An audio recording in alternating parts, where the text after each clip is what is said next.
Hey, Chance. So before you left, it was hard to imagine not having you around, and now that you're gone, it seems trite or selfish to dwell on what we've lost because you've changed worlds and we've only changed Chance. But I did commit to doing this and I want to get it out there, so here it is. The first thing I missed was your art. I've described it to other people, but it's interesting to see how bizarrely crucial to a person their trappings are. And being close to you wasn't just about how much time we spent together, but it's how comforted I was living with you. Just seeing the things that you have. It's not as big as it should be. Wondering what you were up to, or seeing your door open to a microcosm of your mind, hand-selected oddities, carefully preserved promos for old games, and creative pieces of yours or mementos from lovers. I now think that's what I most admire about you, is you take ideas from people with as much ease and pleasure as you give of yourself.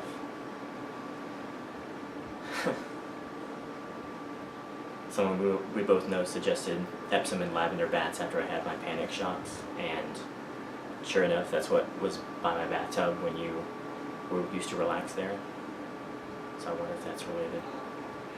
Seeing your jewelry, your trinkets, and your borrowed things in this room was a treat because you remember every story behind them, and you make people feel valuable just by allowing them to adorn your life. I wonder if that's why you always ask me for my advice on aesthetics, whether it was which skirt to pair with which top, or which shade of blue went with Toilet Man and his Perler Sprite. I was delighted in helping you, and you noticed that, and like some sort of delight addict, you fed it, and that's adorable. And you're an adorable force of nature that seeks out reasons to bring joy into people's lives, even when the interaction is fleeting. You're not just unafraid to grow, you can't grow fast enough. You adapt and adopt thoughts and advice so readily that you become some otherworldly thing. A gorgeous, evolving sex robot shacked up next to a lazy punster and a shy musician. It's no wonder. After that, I missed your sounds. I could say your unabashed laughter, the kind that lets you see someone's kind smile no matter how long it's been. I could find an ancient recording of your laughing and stick it in my blip and listen to it in the wasteland 500 years from now, and your smile would be right there with me. Your bright eyes appreciating so raw that they pierce souls like rice paper.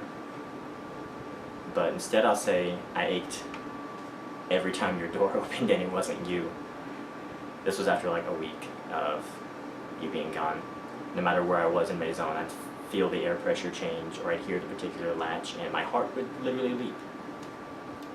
But my breath caught, and I felt this particular unholy welcome dragging back into the reality where it's not 2 weeks ago, it's now, and he's not here. And that door will never be him. I'll never be able to turn around and talk to him, analyze his mind, hear his guidance on difficult topics. This is important. I wish I still had a rival.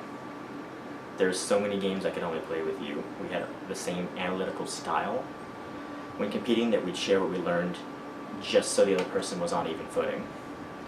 We shared a quiet pride. Mine was probably less quiet than yours, that led to so many long nights in Street Fighter or Netrunner teaching each other things and learning. I never had to handicap myself, and I never had to feel I was being undermined or left behind. I've sold so many games since you left because we grew there together, and rather stagnate together at the same rate, then risk losing that connection. Lastly, I miss your wisdom and your mediation. This one's hard to describe, but we're playing Monster Hunter now. And it hurts that there's only 3 of us within shouting distance instead of 4, but that's not the worst part. It sucks that there are all these new abilities that I want to talk to you about, that I want to analyze and figure out from a gameplay standpoint. Why did they add this? This character can't do this with this style. But the worst feeling is seeing our group coherence change, even falter without you here. Because,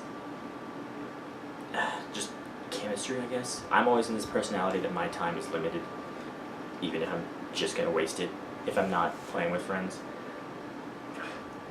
Damn, I can't have 2 unfortunate things happen in the span of 2 minutes without thinking it's a personal attack on him from the universe.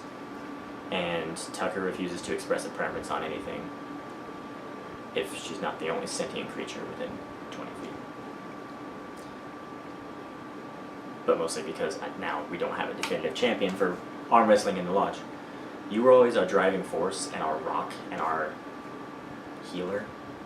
You were the one who could get us at the right level of, if we failed something, you'd get us at the right level of condolence and analysis to just pick up and try again. I don't know why I don't have that in me. I do it in Final Fantasy all the time with my raid group. I'm the one just over communicating for fun and trying to figure out who's helping the most and encourage the ones who aren't. But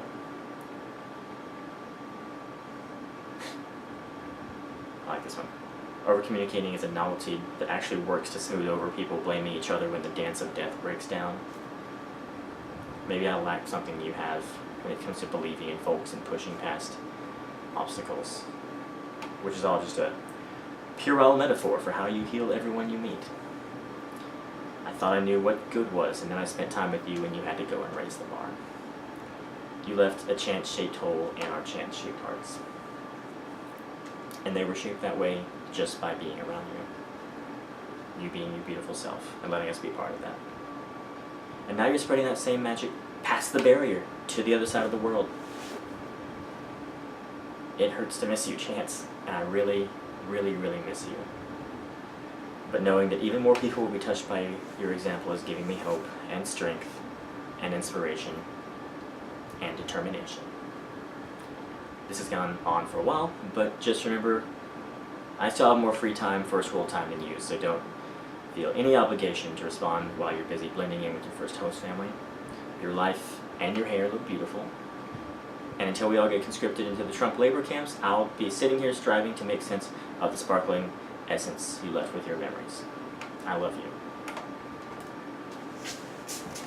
Knock 'em dead, darling.